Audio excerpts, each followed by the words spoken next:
And today we're going to be looking at Jaws 3. So, opinion, dude? Yeah, it's always been my favourite sequel, I must admit. I mean, I think Jaws 2 is a bit too serious. Jaws 4 is a joke. But Jaws 3 to me is the definitive Jaws sequel. It's fun, and that's the thing. It's fun. It's how it should be, fun. So that's why I love it. Jaws is it's a film series that doesn't need to exist, like past the first one. Exactly. And there's a couple of these, like, I don't know, off the top of my head, The Exorcist is another one. You don't need 3 sequels to something that was definitive in the first place, but obviously, like, cash cows, aren't they? But yeah, I agree with you though about Jaws too. I think naturally you think, oh, it must be the only sequel, but I feel like they just did a slasher with a shark. Yeah. And I've probably seen Jaws. I've seen Jaws 3 multiple times, and I've seen Jaws 2 probably about 2 or 3 times since its release, and Jaws 4 completely once. But Jaws 3, after I watched them with my fiance, I don't get me wrong, I've watched Jaws multiple times. I mean, I've read the book, I've got the soundtrack. I absolutely love Jaws. But Jaws 3, once I watched it years ago, I was like, I love this film. I love it. To me, it's one of these go-to movies that I can put on and just enjoy for being stupid fun. Yeah, I mean, it's like I think it's the first one in the 80s, isn't it? Yeah, I'll find out when Jaws. I think Jaws 2 is 78-ish. 1978, got that right, 78, and The Revenge was 87. 97, yeah. So, but and the director was Joe Alves, who was... He was the production designer on Close Encounters, production designer on Escape from New York, and Jaws 2, and the director of Jaws 3, and let's go. He's only got one directorial credit, which is Jaws 3 or Jaws 3D.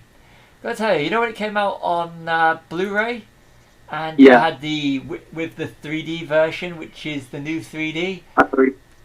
I really wanted the original 3D version with the red and blue glasses. Yeah, something that you can literally make your own and watch it at home. That's the thing that I really, really want with it. They did that on the Friday the 13th box set. They gave you red and blue glasses because obviously the third one of that's in 3D as well, isn't it? Yeah. I think 93 was like the 80s 3D year, wasn't it? Yeah. You had that. You had Jaws 3D, Amityville 3D. Goes on and on, doesn't it? Yeah, I know it was a horror thing. I mean, I mean, I really want to see Jaws 3D. I mean, in its original. I mean, there's a sort of where you see the stuff that's meant to be scary, and I would love to have seen that on the big screen. I really would have. And I mean, you look at all the crap that's 3D these days. I'll be honest with you, since the whole 3D, the whole new thing, I've only ever seen one film at the cinema that actually stood out for going, wow, I'm so glad I saw this in 3D. And that was a very Harold and Kumar 3D Christmas. And that's the best 3D I've ever seen in recent years, because it was very tongue-in-cheek and stupid with the 3D. Like throwing things at the... But then again, with the old glasses, they did Spy Kids 3D. That was good. But all the other stuff now is just to... Isn't it? Yeah. I don't think you can do anything but be silly with 3D. Like, it should just be used... When things are getting thrown at the screen or they're coming extremely close to the screen to look like they're poking out of it, it's taking you out of the film anyway. Yeah. I mean, probably the one that sort of I always think of is when I went to see Resident Evil Afterlife, the fourth film. Yeah. And the one set in the prison. Yeah. And they've got this sequence where Alice fires a load of coins out of a shotgun. Yeah. And it all like comes at you, and you're just thinking, like, I want to take the glasses off because it's giving me a headache. Yeah. I mean, if we get the choice, we always go for 2D, don't we? Yeah. Although it was going to be in terms of when we did the all sensory all Rise of Skywalker on the 4DX, that was pretty sweet. Right. It's Jaws back to Jaws 3D. It's just, I mean, the casting, and they take it serious and set it SeaWorld. Boo! It's kind of funny. That's one of the things that really dates it now, is that back then SeaWorld was seen as a good place, and I remember when I went to SeaWorld in '95, it was like, I'm going to SeaWorld, this is great, and they've got the orcas and they've got everything. Now it's like F SeaWorld. It's like until Carol Baskin came along, it was the. It's like the original Tiger King, wasn't it? Yeah. I think whenever Blackfish came out, everyone was sort of like, no, not going to SeaWorld anymore. Yeah, and you learn a lot. I mean, Blackfish, it's on. When I watched it, was on Netflix. It's a great documentary. Great. And I remember going to SeaWorld, and you don't think like that. All I remember, because like I said, bear in mind this is based on 25 years ago. I was more of for the manatee, because they have manatees at SeaWorld and they had them at Epcot, and for some reason I preferred the manatees at Epcot rather than SeaWorld.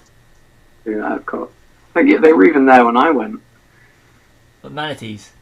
Yeah, that was '99. Yeah, manatees are good, but they use them. They catch and release because they rescue them, and because they get caught in propeller blades in Miami area apparently. Oh, because all the drug dealers taking their cocaine across. Oh.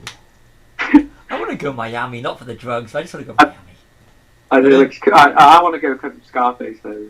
Like everyone else is like, oh, bad boys, but Scarface is set in Miami, so I've always wanted to go there. If we win the lottery, one of us, we take the other one. We take the others to.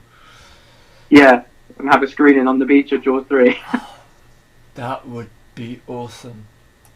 I mean, the story's quite like flat, isn't it? But it's good fun, like you said. Like it's set at SeaWorld. Like what could go wrong? Oh, great! Like, yeah. But when you put a great white in captivity, everybody knows great whites can't live in captivity. No, they can't. I didn't know that actually till sort of Attenborough'd myself up about them. I don't know where I found that one out, but you got Dennis Quaid playing as Mike Brody, looking like the Harrison Ford of the film. Yeah, Dennis Quaid.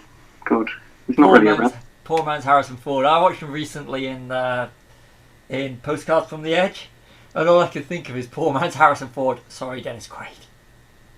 Yeah, I was thinking of him from Inner Space. I don't know why. Probably because of his biggest hit with Meg Ryan. Yeah, probably. And Dragonheart as well. Do you remember that? I never saw it, but I know of the movie. Yeah, he's always in those sort of fringy films that I always find Dennis Quaid. And his brothers was in Independence Day. Yeah. And the National Lampoon movies. Day After Tomorrow. Yeah, he's known for Day After Tomorrow as well. Yeah, I like that. Or actually, yeah. It's one of the only Roland Emmerich disaster films I do like. But it's got I'll tell you what I like. A young Leah Thompson. Oh yeah, Back to the Future. Yeah. Yeah. One of my second crush after Carrie Fisher. Come on, she's Marty's mum. Yeah, it's a bit weird, isn't it? I always feel a bit strange about thinking she's hot in that film because it's his mum. Like. But she was young in the 1955 part. Yeah, true. Yeah. No, I just mean like because you feel like you are Marty in that film, don't you? Every time you watch it, so you think, oh, that's my mum. Yeah. I just remember that. Back to the Future was just, yeah. We'll have to do one on Back to the podcast on Back to the Future, and it's, yeah. I love Back to the Future. There was like with the SeaWorld thing. Yeah. It reminds me of another film. It reminds me of Star Trek 4 with the whales. Actually, That one I think of SeaWorld as well. Was it actually SeaWorld they used in Star Trek 4? No, or something else, wasn't it? But Oceanic Institute or something.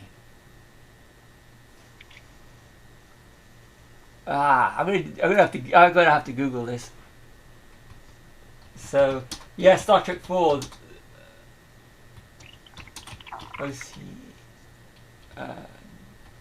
Ocean. Thank you, Google. I know, what would we do without it, right? Exactly. The Cetacean Institute or Maritimes, it was an aquatic mammal research, and it also had the Marine Theatre and the Cetacean Institute scenes of Star Trek 4 were filmed at Monterey Bay Aquarium in Monterey, California. I've probably said every name wrong there, but yeah. And that's from a Star Trek fan site. See, Star Trek can be good and useful sometimes. Yeah, educating you about the whales. Yeah. I can't say anything bad about Star Trek at the moment. I think for the pure and simple reason that I think Gene Roddenberry was right about so many things, and of how the world could be and everything. But that's for another time. Yeah. But I must admit though, like, you know, everyone sort of sees like Jaws 3 as the silly one, don't they? Like, even though I'm beyond stupid levels. And Star Trek 4's kind of got a stupid plot as well, hasn't it? Like, I mean, the whales will save the world. Like, let's go and save the whales. Like, it's no different to like a shark attacking, like having a guy in its mouth with a grenade without a cold pin. You know. Yeah. But I think the difference is Star Trek is environmentalism, trying to preach very saying if we don't. We've got to save the wild. We've got to save the animals, because otherwise, in the future, some aliens might come and want to speak to some humpback whales. So if we don't save them, we're doomed. Yeah. Whereas Jaws is just like, let's get more sharks in this. Yeah, and an underwater bit where you can't get out of and everything. Yeah. Under SeaWorld, and just so we can look at sharks. Pardon? Isn't there two sharks in it? I'm sure that one of them is like a mother, and the other's like the. Isn't one like a... I can't remember if they catch one of the sharks and take it into like a tank, but it's not the real... It's the mum shark. Yeah. The big one is outside and the baby dies because it's that great, like, fantastic, like, because it's so bad shot of the shark coming towards the camera where it's just literally not moving. Yeah. It smashes the glass. Yeah. Oh, I love that shot. But that would have been good. Imagine sitting in the cinema in 1983. Yeah, if you're like going, yes, this is great. Because we've already seen Star Wars. It came out. What month did it come out? Let's have a quick look. It came out in the UK. It came out 16th of December. Let's grab the. It's got a 12 certificate now. Bet you it was PG when it first came out. Came out 22nd of July in the States. So it literally did bypass the Star Wars. Let me quickly have a look at one other film from that year.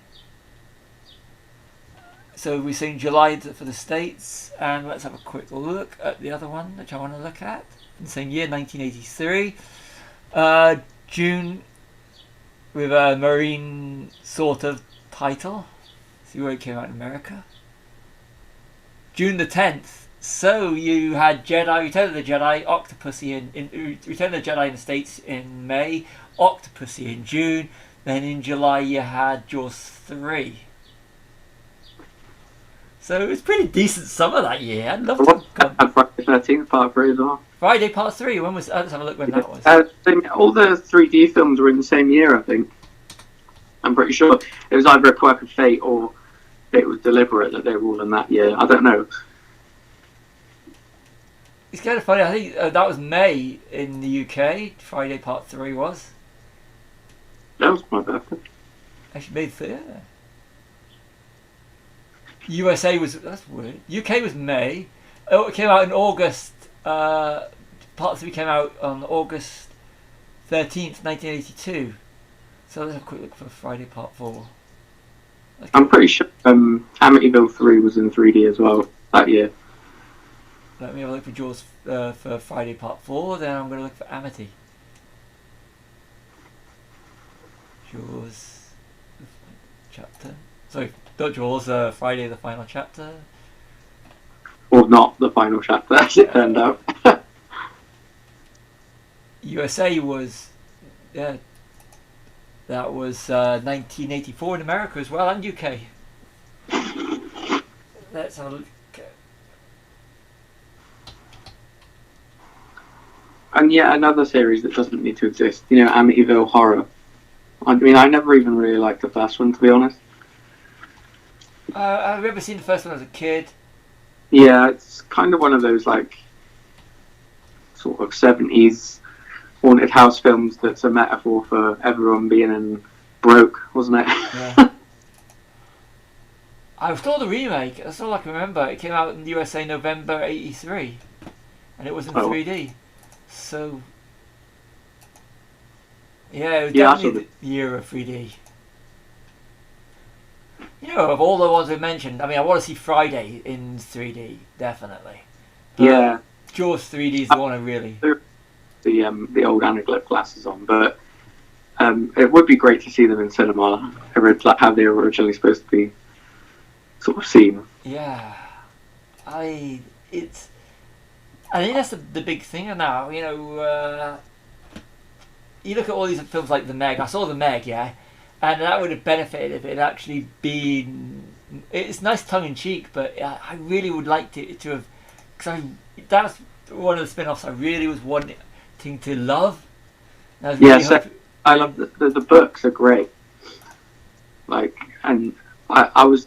there was a phase where I was like obsessed with like researching megalodons. Like, for anyone that doesn't know, it's like I know like a prehistoric shark that was like thought to be about 60 feet long. And I just used to like, you know, I love like looking at stuff that terrifies me because I'm terrified of the sea and the open ocean and sharks and stuff like that. So I love filming about them, but I thought that was a great chance for like a good like sort of solid action horror series, and they just sort of watered it down, didn't they? Like, I mean, if anything could have benefited from being 3D, it would have been that film actually. Oh, that would have been brilliant. Dream, wasn't it? You'd want it to be really stupid 3D, and yeah. I mean, they did it with Piranha 3D. Yeah, I remember that. Yeah. And I thought that was more for titillation. Yeah, double. But I didn't. You know, I just didn't. You know, it was good, but I suppose closest thing to Jaws 3D. But I just want a good fun, and they don't do that at the cinema now because it's all about making everything so that you can get kids in to see it and everything, and you don't make it not. Yeah. You know, it's all about, and which is understandable, I suppose, in some respect. That you make these films for the big audience, otherwise it's going to go straight to streaming, which a lot of stuff is at the moment. Yeah. I mean, I go through all those films that we've been going through. None of them would have got a 3D. None of them would have got a cinema release these days. No way. What, Jaws 3D? There's no way that would have been on straight to Netflix. Yeah. And not through. I love those Sharknado movies. They're just stupid fun, but you can't get them on Blu-ray anywhere. And I want Blu-ray. I want the whole singing or dancing packages. I quite like the first one. They're fun. It's like a joke that sort of outplays itself after the first one, like, because the first one is the whole point of the joke, like, oh, here's a really crappy shark film, because there are loads of crappy shark films out there at the moment on direct to DVD and stuff. But sort of when they get like to the fourth one and it's called The Fourth Awakens, like you just think, I don't know, I'm done now. Like, For once, I'm actually going to completely disagree with you and just say I enjoyed it because it's, you know, at the moment I'm really into my stupid fun, and Yeah, I in know. those shark films they do that, the Sharknadoes, and it's just it's stuff like Sand Shark and Jurassic Shark and all that sort of stuff. You just think, oh God, what are they doing? I go poor man Sharknado. That's all I'm going to say. Poor man Yeah. Sharknado. When you're a poor man Sharknado, how fucked are you? Yeah. You know, on a bit of a personal level, I like it because it's something me and my fiance started watching together when we couldn't find anything else to watch. So we worked our way through the whole lot. So it's got a, you know, whereas the Jaws movies were, we were looking for something to watch after, 'cause, you know, Jaws is a classic, and Of course, yeah, it's unbeatable. yeah, and I really wanted my fiance to watch Jaws. I think she'd probably seen it before, but it's special to me, and I really wanted her to enjoy it with me, and so then we found all the other ones on the movie channels, and It was the same with my fiance. She'd never seen it before, and we were on Netflix once, and I was like, "What do you want to watch?" And she was like, "I was flicking through, you know, when you're flicking through, like, just to see what's on there." And she was like, "Oh, can we watch Jaws? I've never seen that." And I was thinking, "Yeah, anytime." yeah, that's what I think. You know, what I like, you know, we're the same that we like introducing people to things that. And it goes back to what we used to do, which hopefully we'll start doing again after when all the restrictions are gone. Is we introduce each other to films afterwards, or we'll find a stupid film and we'll just chill out after we've done the podcasts. Yeah, And it's, you know, we get these times where, you know, like films like Jaws 3 and discussing films like Jaws 3. But I'll go back to the movie. You got the Philip Fitzroy. You got to have a pompous English person in it, don't you? Oh, it's isn't it Simon McCorkindale Yes. plays him? Yeah, yeah. And he's And- from Louis Gossett Jr. yeah. If I'm not mistaken. He's. I'm looking at Philip McCorkindale. He's going back to the start of his career. He's like one of those sort of really typical English guys that's been in like a lot of TV stuff. Yeah. And he's good in this. I mean, I love that. I just love this film. I'm sorry. I love it for its faker than fake shark. Yeah. It's in your face 3D. Although there is one scene that I think is really well done. Is, you know, when they're all sort of like, it's like not opening day, but like everything's going on in the park and like all the audiences are watching, and they have that sort of pyramid of water skiers. Yeah. And the shark comes up and grabs someone by the leg and pulls them under. That actually does look quite good. Like, the effects do look really good in that scene, I must admit. Like, it's quite tense. Seeing as the rest of the tone is sort of like, it's silly, isn't it, really? Yeah. But, like, no, that scene I really do like. I like this. I know because it's dodged the DG's CG, not CG. It's not the effects of the 3D is dodgy. Yeah. But I like the bits, you know, when they're all in the tunnels underwater, they're trying to escape, and the shark Yeah. hammering away at it. Yeah. And then It you doesn't got look the was it the orcas that live at the end? Yeah, are they dolphins or were they whales? I can't. No, the dolphins. You're right. Sorry, I'm just looking at a picture of an orca here. No, if they were. The dolphins. The dolphins. Yeah, is- you can't have them killed, can you? No. Everyone's kick off. It's like killing dogs in films, isn't it? I mean, you can't- it's all right to kill certain animals, but not others. Yeah. So you're right. It is dolphins because they don't. At the end, they jump out the water, and you got that wonderful, should be 3D moment. Doesn't it end on a freeze frame as well? Yes, the dolphins, isn't it? Yeah, like every 80s movie. I miss the freeze frame, actually. You don't see it very much anymore, No. do you? And horrors used to use it a lot as well, didn't they? Like I said, I'm going to have to go back to rewatching horrors. I mean, for me, horrors is you vanquish the villain just to see them right in the end. I love 80s horrors in the sense that they're very predictable and they always have the same ending. Every one has the same ending. Evil is vanquished, or is it? I think we can thank Wes Craven. Actually, no, we go before Wes Craven, but Wes Craven is the one that did it brilliantly with Nightmare. Yeah, he's the cleverest of all those horror directors. You know, him and Romero for what they started. Romero is, with all the stuff that's been going on recently in the world in regards to the COVID, all I can think of is, and if you look at, like I said, we mentioned it before multiple times, is about Night of the Living Dead. Everybody thinks they know the film, but until you watch Night of the Living Dead, you don't know the film. And Romero should not be for just doing Night of the Living Dead and Dawn of the Dead alone, not looking at them as horror films, but just looking at them as pieces of art. They're unbeatable and are completely ahead of the time. If you look at the world's going through now, the ending of Night of the Living Dead now, and where the world is just it's superb. I mean, you could rate I'd rate that probably in the top 50 endings of a movie. Yeah, it's quite a gut punch, isn't it? Yeah.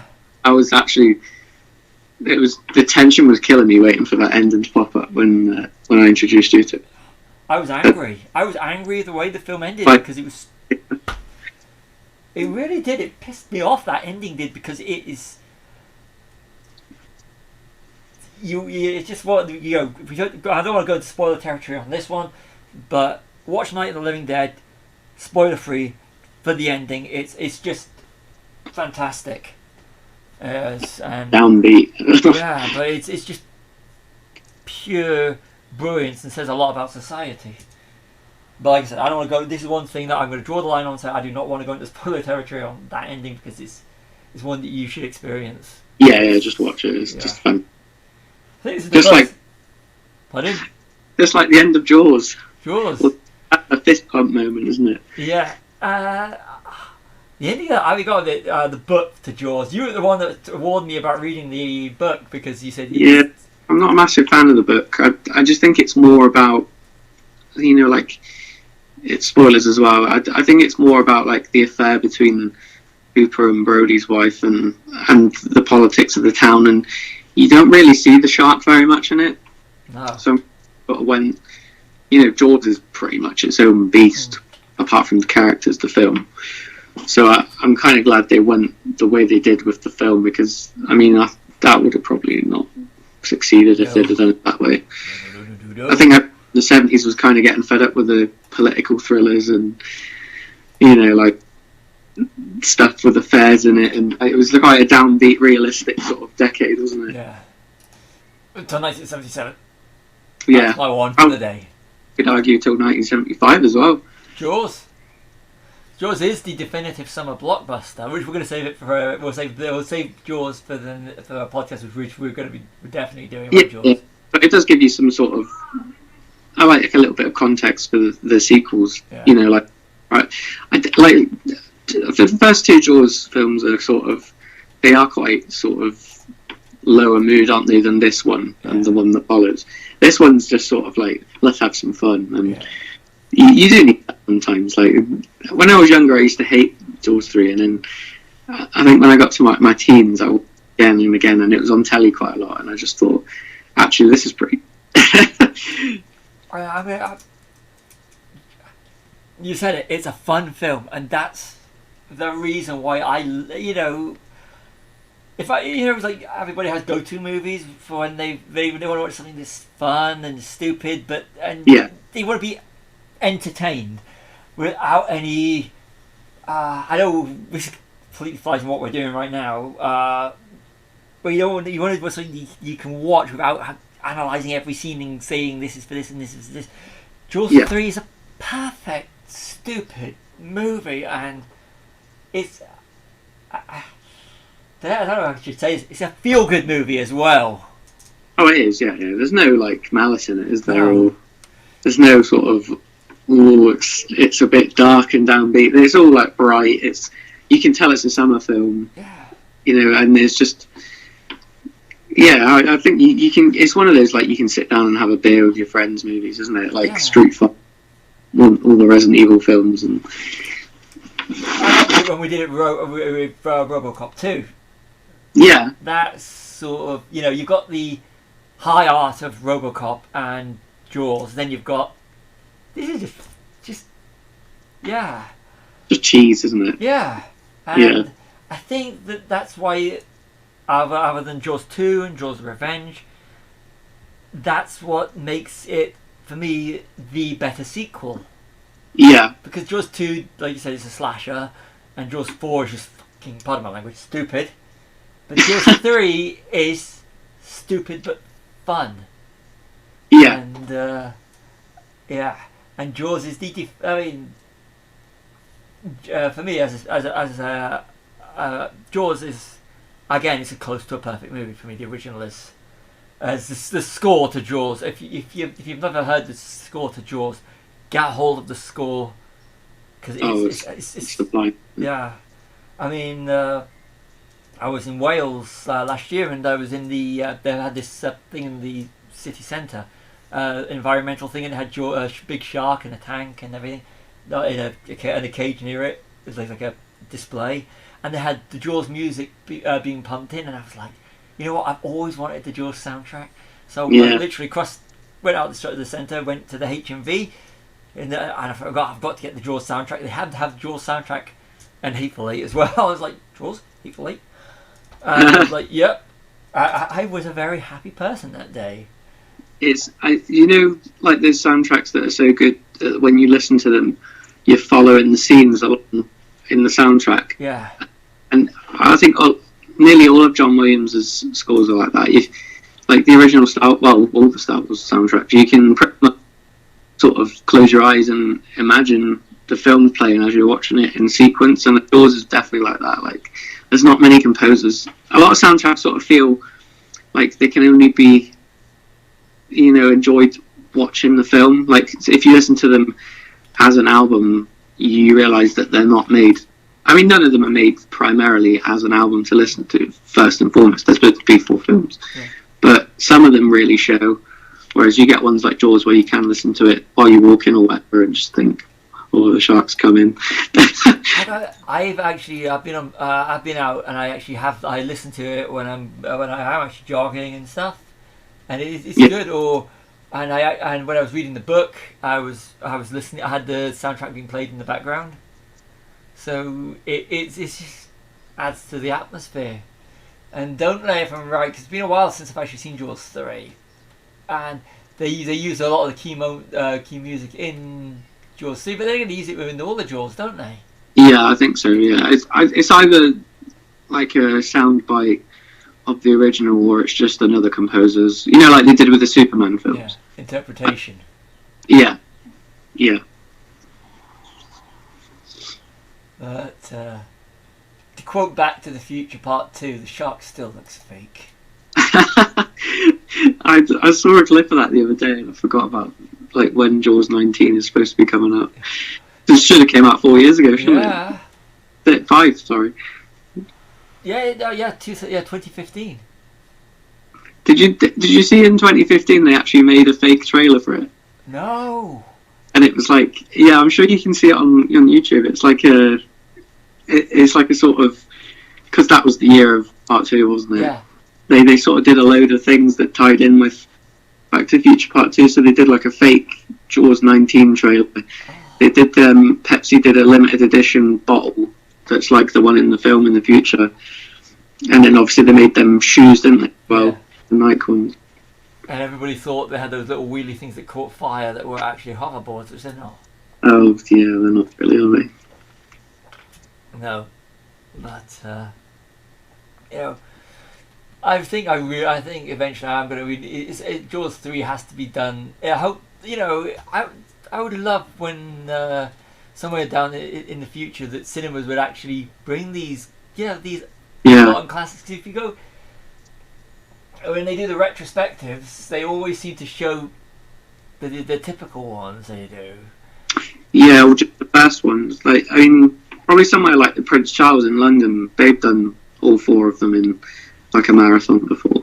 Ah, that would be But cool. I mean, I think there's kind of a thing in Britain that doesn't happen very much. Like in America, they have like class cinemas that only show films. Like in some places, like I'd love something like that here. It just you have to sort of keep your eye open here, don't you, for anything that does pop up.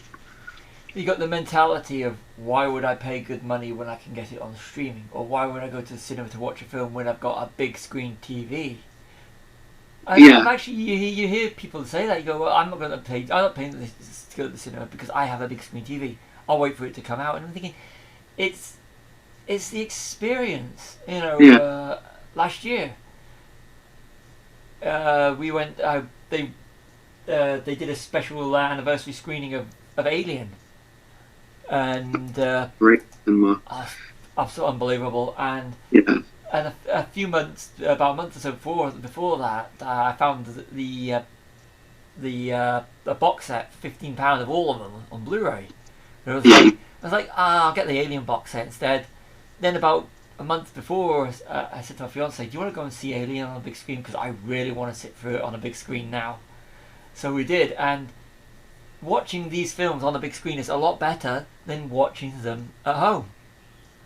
It doesn't matter how big your TV screen is. Yeah, I completely agree. You haven't lived if you haven't seen Alien in cinema. Like, it's just not.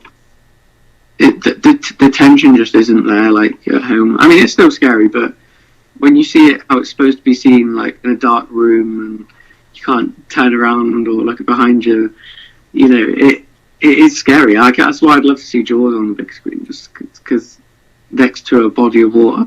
Yeah. that would. Every time they've done those screenings, they've always been on days which I've been busy, and I've been like. Yeah, same. But yeah, I really want to do Jaws 3. Yeah, I think that'd be cool. I really do. But yeah, I'm gonna have a quick look on where we are. No, it looks like it was a fun film to actually make as well. It does, yeah.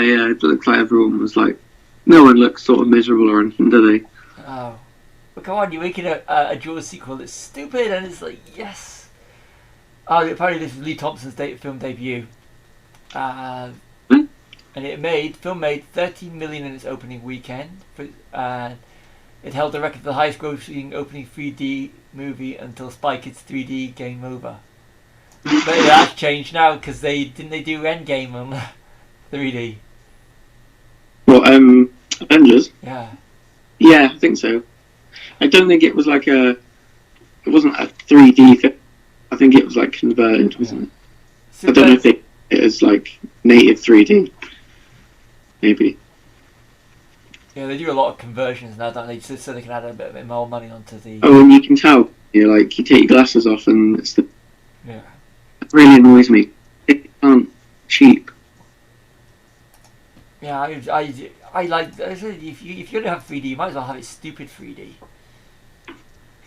Yeah. So. Like, yeah. So, it's like I remember when this is how much I really like that movie. The movie, for some reason the Jaws ones, were to buy them, they're individually, they're looking at silly prices. So when you see them cheap somewhere, you go like, yeah, I'm having it. Don't have the money, but I'm having it. And then that's what happened with Jaws 3. Jaws 3, I was like, it's cheap, I'm having it, and I did because like I said, it's one of the Blu-rays that I will reach for when I'm feeling like I just want to watch something fun. And that is it. That's my guilty pleasure. I love this movie. It is an easy watch. Yeah. Like the second one's sort of a bit of a slog, and if you're not in a absolutely fourth one's totally out. Yeah. So I think we've exhausted this one now. Yeah, I mean, if you haven't seen the third, like Jaws 3, I don't know if maybe might be a bit too sort of quote unquote old, for if young people are into it from. But I really, it's well worth a watch, isn't it? Yeah, definitely worth a watch. I mean, if you like film history or something how, or if you just like as cinema as an art form, but I think everybody who listens to us are going to be more active viewers rather than the passive ones. So if you are a passive viewer and just stumbled upon this, thank you, and check out some of our other podcasts. If you're one of the ones listening to them since the start, thank you again. Thank you to all of our listeners. So thank you very much.